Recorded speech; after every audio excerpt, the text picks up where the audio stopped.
He lies silently. The house is dark, but the entire room feels more alive than ever. Not because there's anyone there, but because she is. Again, in the dream, in the memory, in the absence that speaks louder than any real presence. Have you ever wondered why she keeps coming back to you in your dreams, even after so long? Even after the silence, the distance, the life that went on? The answer isn't in the facts. It's in the psyche, and even deeper still, in the unconscious. It doesn't come back because it's still in your life. It comes back because it never left your unconscious, because something inside you hasn't completed its cycle. And the unconscious, as Carl Jung taught, doesn't tolerate gaping holes. Everything that hasn't been understood, accepted, felt to its end, remains and appears. In dreams, in memories, in emotional lapses you can't explain. But the curious thing is that often it's not her who returns. It's the part of you that died with her departure. That part that was projected onto her as if it were your own reflection. You're not dreaming of her. You're dreaming of her image within you. That image that has become a symbol, a never-ending story. These dreams aren't just echoes of the past. They're calls, invitations, portals to a wound that wants to be faced with courage. And while you avoid it while awake, it will knock on your door in your sleep. You can change cities, beds, partners, but you can't change your unconscious. And the unconscious, as Jung said, is timeless. It doesn't care about the calendar. It cares about what's stuck, frozen, denied. And that's why she shows up.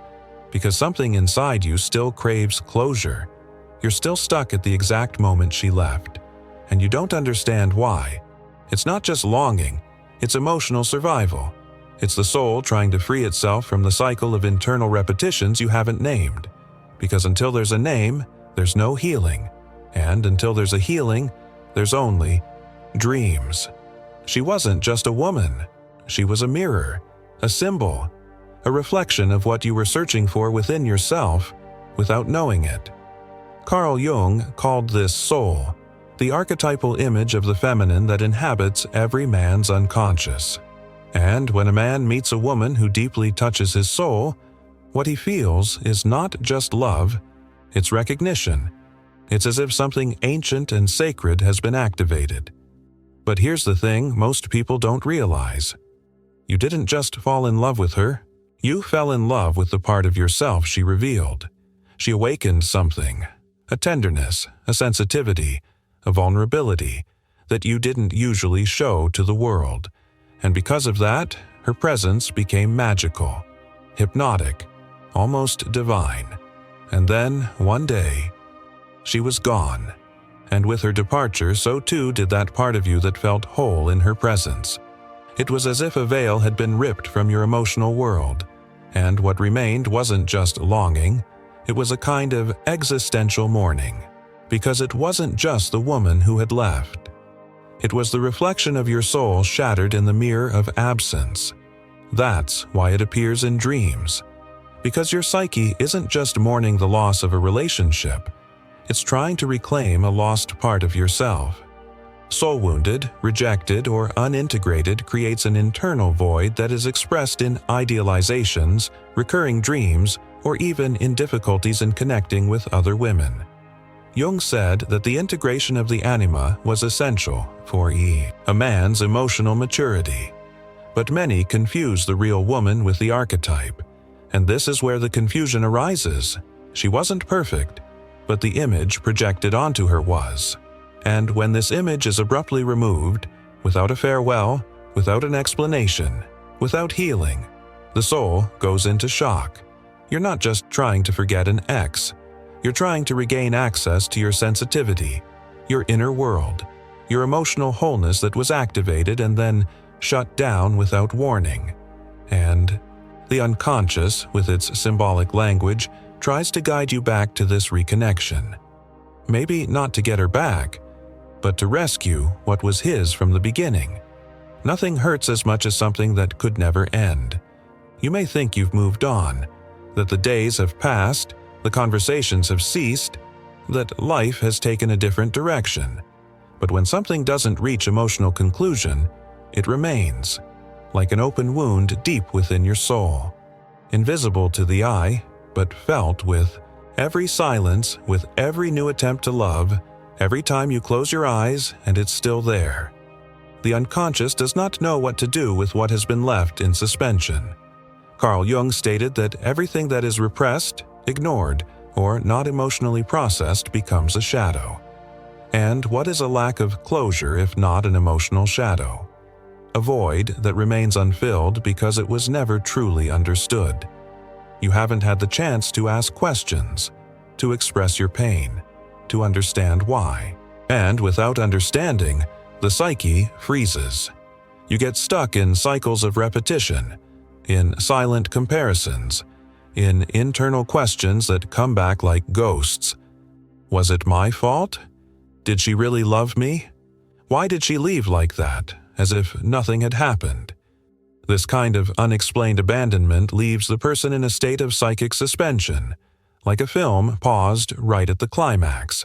Nothing is resolved. Nothing ends. It just echoes.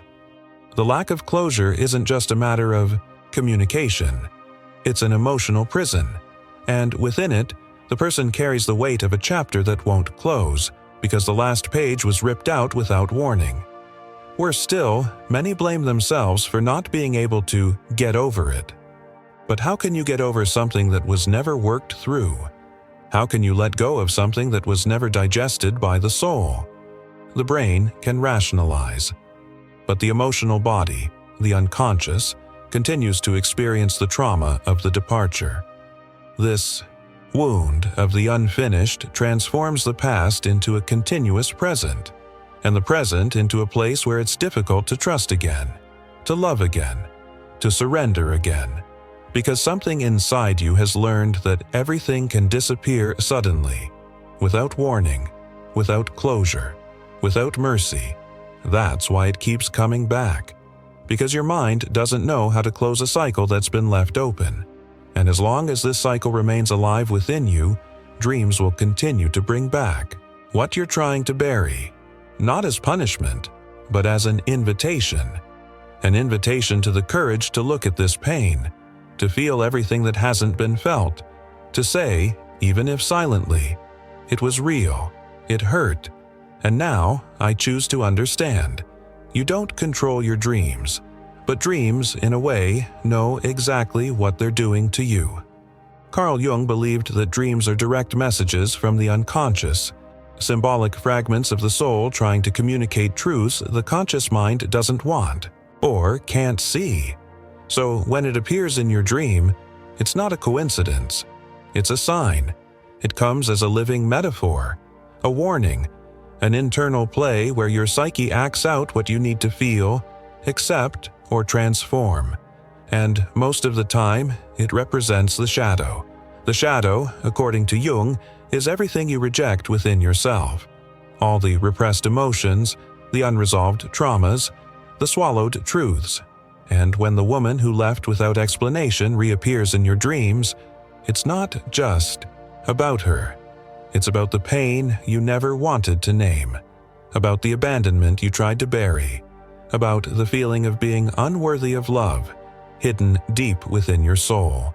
The dream, then, becomes a portal, a symbolic ritual where the mind tries to resolve what the heart couldn't handle in real life. Sometimes you dream that she returns, other times that you talk. Sometimes you feel peace in the dream, other times despair. But in all cases, there's a purpose: to make you look at what remained, unfinished within you.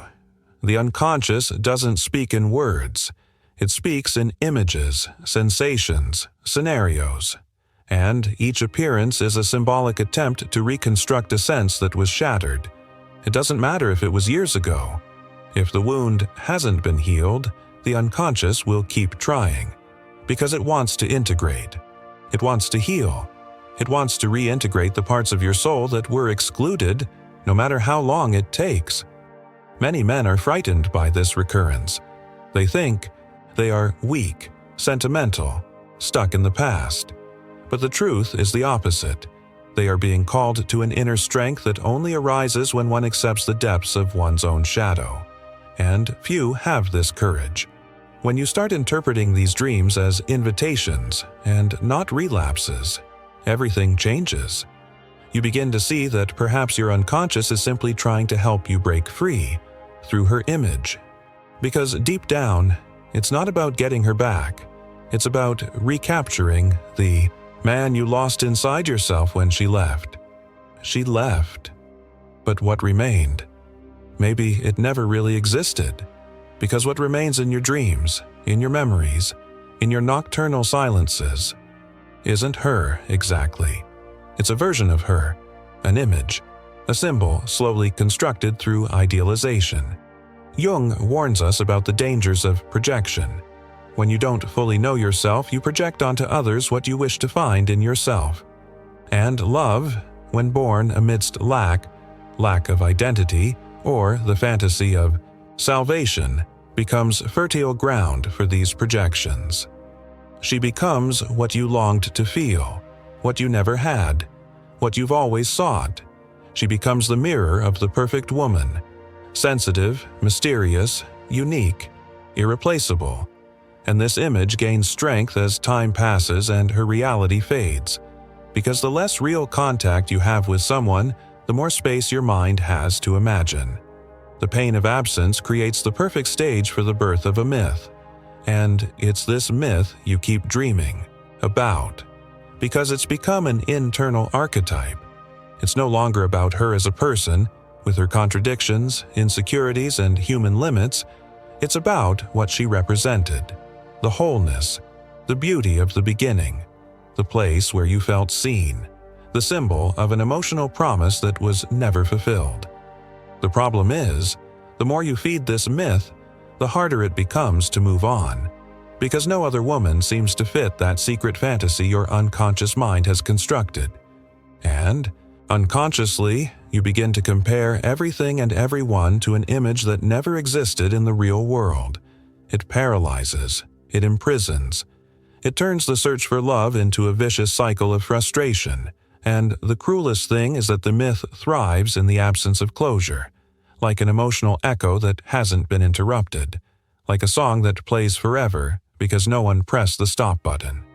The real woman is gone, but her fantasy lives on, precisely because she's never been confronted by reality. Shattering this illusion requires courage to revisit history without romanticism, to also remember the shadows, the absences, the times she wasn't truly there, even though she was present. Courage to face that perhaps you fell in love with an image you needed at that moment, more than with the woman she truly was. Not to blame her, but to free himself, because as long as you keep this mythical version alive, you'll remain trapped in dreams where the past seems more beautiful than the life you can create now. And what the soul wants, what the unconscious cries out for, is not for you to erase what you've experienced, but for you to awaken. Awaken from the myth. And sometimes it seems so. You think you're loving a woman, but what you're loving is a ghost that lives not out there, but within your own psyche. An echo that repeats itself silently, night after night, face after face, attempt after attempt. And the most tragic thing is that you believe you're trying to move forward, when in fact you're reliving, repeating, the same story that was never concluded. Carl Jung warned us, what is not made conscious repeats itself as destiny. This is what happens when you don't integrate the wound of the woman who left. You don't leave it in the past, you carry it into the present without realizing it. With each new relationship, with each new look, you hope to feel what she made you feel. Or, even worse, you unconsciously try to relive the same. Abandonment, as if you could finally fix what happened before. That's not love. It's repetition compulsion. You're no longer in love with her. You're in love with the part of yourself that was activated by her, and unknowingly, you project this onto other women. You hope they will rescue what she left in ruins. that they will fill the hole that was left, that they will restore the sense of completeness you once felt, even if it was brief, even if it was illusory. But the problem with projection is that it robs reality of its complexity. You don't see the other person as they are, but as you need them to be. And when this projection breaks, because it invariably breaks, you feel betrayed, that the person has changed, that something has gone wrong. But what went wrong was the illusion. What broke was the enchantment, the bubble, the reflection, because you weren't relating to a real human being, but to an unresolved psychic fragment. And when that fragment begins to crumble, you return to the same place as before, the dreams, the ghosts, the void. This is the trap of unconsciousness. You think you're moving forward, but you're going around in circles. You change women, cities, even personalities, but the internal script remains the same. And that's why she comes back. Not her, the person, but she, the symbol, the inner image you haven't yet faced, the shadow you haven't yet integrated. To escape this cycle, you need to break the spell, look clearly, face the truth that perhaps what you feel isn't even about her. It's about you, your original abandonment, your hunger for love, your inability to give yourself what you always expected the other to give. Only when you realize you're trying to love a ghost can you finally start loving someone real. And first and foremost, that someone needs to be you. There's a kind of pain that doesn't scream. It just lingers, subtle yet constant, invisible yet decisive. It is the pain of the wounded masculine. When a woman leaves without explanation, without saying goodbye, without allowing a man to understand what really happened, something much deeper is broken than just a relationship. Trust in one's own perception, in one's own worth, in one's own identity as a man is broken. And that's where the search begins. The insatiable search for answers that will never come. You reanalyze conversations. You relive moments. You mentally write speeches that were never said. You wake up with questions no one else is willing to answer. But what you're really trying to find is yourself. The part of you that was disempowered the moment she left without a backward glance. Carl Jung said that modern man suffers from a loss of soul, and when a love ends without closure, this loss becomes literal. It's as if an essential part of your life force has been ripped away, and you no longer know how to live fully. What's left is a broken masculine. He continues to function, toil, to laugh, but inside he's in a state of collapse, because all he wants is to understand why. But the answer does not arrive, and when it doesn't arrive, the person begins to construct hypotheses. And these hypotheses become cruel, because the unconscious, when it doesn't find loving explanations, creates punitive narratives. You begin to believe that you weren't enough, that you did something wrong, that you're unworthy of love, that you'll always be left behind, that you'll never be chosen. This is the wounded masculine, the man, who not only lost someone but lost himself in the process. And this wound is dangerous, because it doesn't always manifest as sadness. Sometimes it turns into anger, coldness, cynicism, an emotional shield that prevents any new, real connection. You say you're fine, that you're over it, that you don't need anyone, but inside you're still stuck on that last night, that last absence, that last look that never happened. Jung also said that we become enlightened not by imagining figures of light, but by making darkness conscious. And that's exactly what this pain demands: awareness, looking straight at it, without denying it, without running away, without begging for external answers. Because the real answer isn't in her, it's in you. She may have left without saying anything, but you can choose to say everything that needs to be said, to yourself. You can choose to acknowledge your pain, your surrender, your love. And you can, above all, choose to rebuild yourself not from what was missing, but from what was born within you after she left, because it is exactly there, at the most vulnerable point in his story, that the new masculine begins to emerge. Not the masculine that seeks to control, understand, or dominate, but the masculine that accepts feeling, transformation, and rebirth. And this man, who reconnects with his soul, no longer needs answers. He becomes the answer himself. You wake up with your heart racing. She was there, again, as if she'd never left, as if no time had passed, as if your subconscious refused to accept what your conscious mind tries to bury. And maybe that's exactly it, because the unconscious doesn't forget. It records, it stores, it repeats, not to punish, but to heal. Carl Jung saw dreams as the symbolic voice of the soul and said they act as a form of psychic compensation. In other words, what is repressed, denied, or avoided in waking life resurfaces during sleep. And if you've spent the day pretending everything is fine, your unconscious will remind you at night that it isn't. When you dream about her, the woman who left without explanation, you're not just reliving a memory. You're experiencing an attempt at emotional reintegration. The dream isn't the problem. It's the medicine. A bitter medicine, yes, but necessary. Because there's something that needs to be touched, something you haven't yet allowed yourself to feel fully, something that's crying out for release. These dreams, however painful, are portals to self-knowledge. Instead of treating them as curses, perhaps the invitation is to see them as revelations. Because every image, every scene, every gesture of hers in your dreams is symbolic. It's a mirror of what still lives within you, of what needs to be seen, mourned, healed. Sometimes you dream she comes back. Other times she ignores you. Sometimes you love each other again. Other times you see her leaving once more.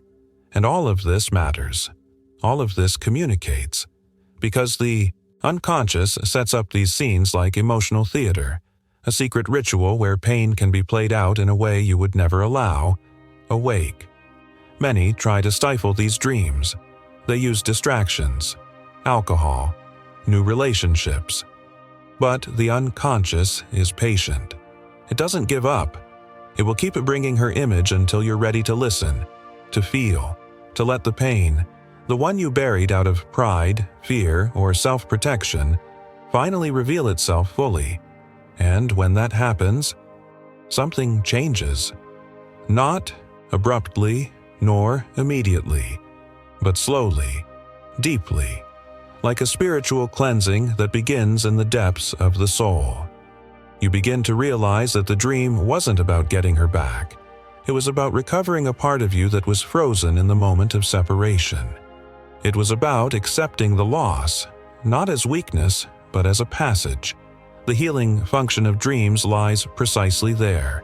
They recreate the trauma so that this time you can face it with greater awareness, more maturity, more truth, and with each new dream, even the most painful, the psyche stitches together what was torn. It reorganizes what was ruptured. It restores to you what was lost, not out there, but within. And then, one day, maybe you'll still dream about her, but not with pain, with peace. Because the unconscious doesn't want you to suffer forever. It just wants you to wake up, inside. Every pain carries a portal, but not everyone has the courage to cross it. When she left, without warning, without explanation, without return, you didn't just lose a relationship. You lost your footing. You lost control. You lost the safe narrative of who you were. And that moment, devastating as it was, marked the beginning of something much bigger than you imagined, the abandoned hero's journey. Carl Jung said that all individuation, the process of becoming who you truly are, begins with a rupture, a breakdown, a dark call within. And there is no call more powerful than that of the pain no one sees, the question no one answers, the emptiness no one can fill. You were left, yes, but you were also summoned, called to look at yourself honestly, to question your beliefs about love, to revisit the wounds that came before it, to to reclaim parts of yourself that were dormant, ensconced in the illusion that someone from outside would complete them. This is the beginning of the real crossing. At first, everything seems to fall apart. You feel anger, guilt, despair. You constantly wonder what you could have done differently. Her memory becomes an obsession, and your dreams seem to reveal what you tried to control during the day. But little by little, you begin to notice something subtle. The pain begins to transform, because you start to transform. Every unrepressed tear becomes space for a new perspective. Every memory revisited with maturity brings to light truths you previously couldn't see. Every lonely night becomes a silent laboratory for inner reconstruction. And what was once just mourning now becomes a lesson. You learn that love isn't about control, that absence doesn't define value, that lack of closure doesn't mean the story can't have a new beginning within you. You learn that being left doesn't diminish you, but pushes you to discover a strength you never knew you had. The journey of the abandoned hero is, in fact, the birth of the conscious human being. The human being who not only feels, but understands. The human being who seeks not to avenge pain, but to transcend it. The human being who understands that he came into this life not to repeat traumas, but to heal them. And one day, you look back on everything you've experienced, on everything that hurt, on everything that went unanswered. And instead of resentment, you feel gratitude. Because it was there, right there, at the darkest point of your emotional life, that the light began to dawn. She left, but she left something in you. Not eternal pain, but the chance to become whole. You don't see her every day anymore. You don't feel that immediate pang when you hear her name, but somewhere in your soul, she still lives. Not her, the person, but her image. That image frozen in time, untouchable, untouched, too perfect to be real, too painful to be forgotten. It's this image that captivates you, that fuels dreams, that interrupts new beginnings, that turns the past into a ghost and the present into a cracked mirror. And now, the time has come to set her free. It's not about erasing what was experienced, nor about denying that it hurt. It's about dissolving the illusion that something unfinished still defines who you are. It's about honoring the pain, but no longer identifying with it. It's about recognizing that you created an image of it within yourself, and that this image, however sacred it may seem, is no longer necessary. Carl Jung said that transformation only occurs when we integrate what we project. And as long as it remains an external symbol of your wound, your lack, your unresolved history, you will be out of your depth, fragmented, dependent on something that never returns, trapped in an image that was never meant to last. Liberation begins with a silent act of courage, accepting that the cycle is over, that you may never have all the answers, that perhaps goodbye doesn't come with words, but with a deep sigh from the soul saying, "I let you go." And when you do, something magical happens. The energy that was trapped in that image begins to return to you. The strength you projected onto it begins to be born within you. The wonder that seemed lost now pulses in your own heart. You don't forget. You transform. You don't repress. You redirect. And by doing so, you recover what really matters: your soul. The soul that was scattered among memories, expectations, and broken hopes. The soul that is now ready to inhabit the present, to truly love, to see people as they are, not as you need them to be, and most of all to look in the mirror and finally see a whole man, a man who navigated pain without losing himself, who danced with his ghosts and learned to listen to them, who saw abandonment as a wake-up call. She left, but you are coming home.